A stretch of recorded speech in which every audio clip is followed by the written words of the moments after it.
Hello viewers, Tim Paul here with the Huddle. Ron Segev joins us, founding partner of Segev LLP. You've been on the Huddle before, but this is our first in-person video. Thanks for joining us. Oh, a pleasure, and nice to finally meet in person. Absolutely. When we did speak, it was a extensive, interesting Huddle on Canadian gaming, but the main focus of our conversation was the launch of iGaming in Alberta, which hasn't yet happened. Can you guide us through exactly why? Well, the simple answer is these things take time. There's multiple stakeholders that needed to be consulted. So in particular, the operators, of course, the ministry, the regulator, our First Nations who are in Alberta, the land-based industry, and the province also was careful to issue several requests for information just to make sure that they do a good job of it. And as some of your viewers might know, there's also considerable consultation and cooperation with Ontario so that the province could learn best practices, what worked, what didn't work from Ontario before they rolled out. So they're just doing a careful job of it. I was actually in Edmonton meeting with the ministry and the regulator about, would be last month, took some good in-person meetings with them, and the plan is that it's going to roll out. They're expecting Q2 2026, so just around the corner. Okay, so there's still the enthusiasm, the excitement for it, the kind of numbers we previously spoke about, we're still projecting. It's just a matter of it's taken longer because of a thorough process. Yeah, that's exactly right. Yeah, all of our clients are ready to go. As you know, we're on the conference circuit here. I was on a panel yesterday, and Alberta was sort of front and center question. Still of great interest to the industry. It's going to represent a great market, not only in terms of its size, but in terms of its player value. I think one of the interesting things about the Canadian market is how it surprised people. So Ontario now, by some estimates, is the 5th largest regulated market in the world. And that's owing to player values, right? And estimates are showing that Albertan player values are going to be higher than Ontario. So there is quite a bit of excitement about it. And could it be a case of actually, with hindsight, we see that maybe taking it a little bit slower is better, no rush regulations, more consultation, more, just input from hopefully operators and people in the industry as well? 100%. The expression measure twice, cut once. That's what they're doing. So they have one go at this, and they want to get it right.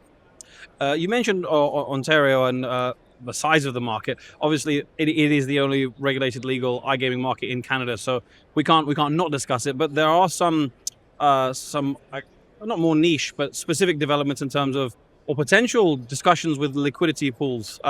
Maybe talk us through that a little bit. Yeah, sure. I just want to clarify that. Other provinces do have regulated markets. The distinction is that those markets are operated by provincial monopolies. Of course, yes. Ontario is distinct in that it's opened its market to third-party operators to partner with the provincial crown corporation to offer direct B2C offering. But back to your question, Ontario now is trying to explore the ability to pool liquidity of its players with players outside the country. So in particular, New Jersey is a good example. And we all know why that's important, where you have games that require pooled liquidity for great success, like daily fantasy sports or progressive slots, or poker. Pooled liquidity assures a larger player pool, more interesting, table games for poker, sort of a 24/7 runtime, higher prize pools, etc. Currently, Ontario is a bit hamstrung because it's limited to its Ontario-based player pool. So what they're trying to do is expand the player pool. Traditionally, under our law, that's been considered offside. So notably, Ontario, under the traditional interpretation of the law, would be considered barred from pooling its liquidity outside of country. So what they've done is they've referred to the courts with a reference case to try to get a decision on that point to see if they're allowed to do that. And it's really just about improving opportunities and prospects for Ontario registrants, and also creating a better experience for Ontario players. Okay.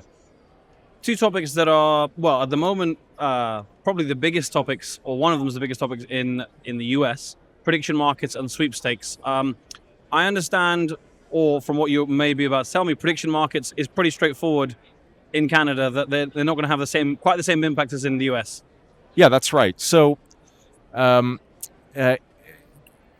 Canada and the United States, we take a vastly different approach to our securities laws. Mm-hmm. Okay, so as we know, operators who are in predictions markets in the United States are operating under a different regulatory regime. It's not the gambling regime; it's the CFTC, Yeah. right? In Canada, we have a different approach to binary options. I mean, the short answer is binary option trading isn't allowed.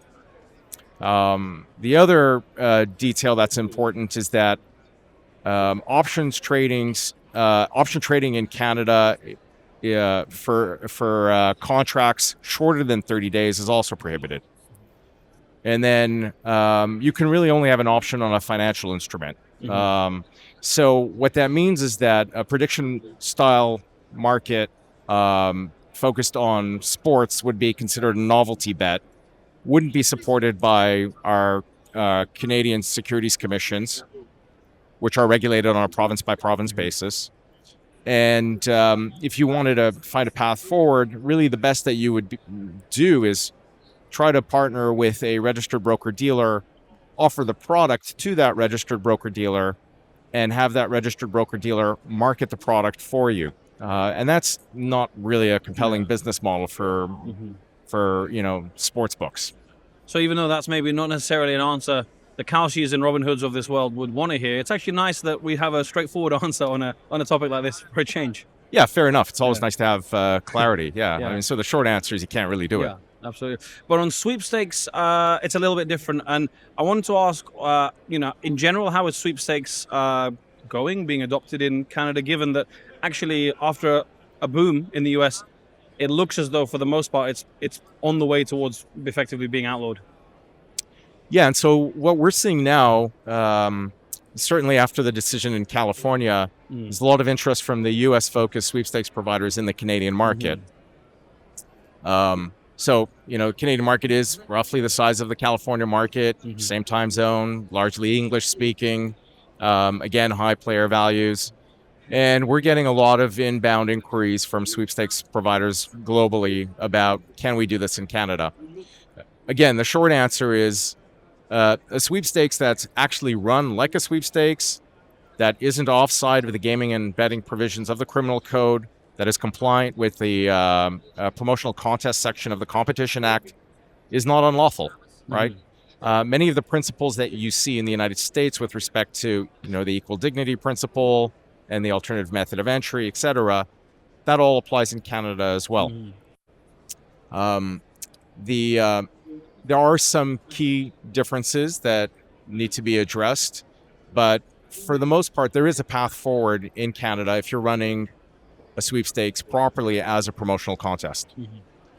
Well, Ron, thanks very much for your time. I appreciate the rundown, and I think anyone wanting to know, a quick bulletin update on all things Canadian gaming, I think they've got it here. Fantastic. Yeah. Thanks again for having me. I appreciate it. Yeah, no problem. Thanks for being on. Cheers.